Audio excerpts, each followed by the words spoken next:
suddenly Andy Coulson, the man who was her deputy as editor, succeeded her as editor and of course became a controversial appointment as the Prime Minister's chief spin doctor, first of all for the Conservative Party and then in number 10 Downing Street. Andy Coulson has been dragged back into this scandal involving the News of the World. Now, this is not about phone hacking but about payments to police.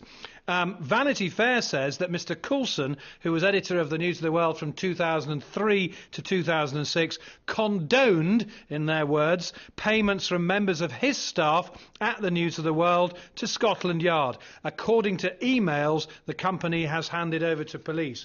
Now, back in 2003, at a now famous hearing in front of the Culture, Media and Sport Select Committee, asked by Chris Bryant, by coincidence, the MP who will tomorrow stage an emergency debate in the Commons, Rebecca Wade admitted that News of the World had made payments to the police.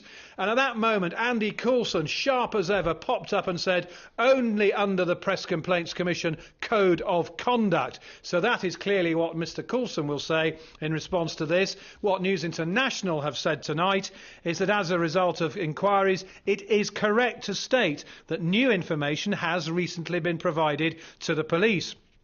As News International and News Group newspapers have reiterated many times, full and continuing cooperation has been provided to the police since the current investigation started in January 2011. Well understood arrangements are in place to ensure that any material of importance to which they are entitled is provided to them. We cannot comment any further due to ongoing investigations. Now, when Rebecca Wade, as she was then, now Rebecca Brooks, made that statement, that very controversial statement to MPs about paying police, and Mr Coulson rather corrected her, that was back in 2003. Earlier this year, in April, she issued a statement, backtracking slightly, saying that if that did happen, she had no knowledge of it. So suddenly, we're not just talking about phone hacking, we're talking about payments to police.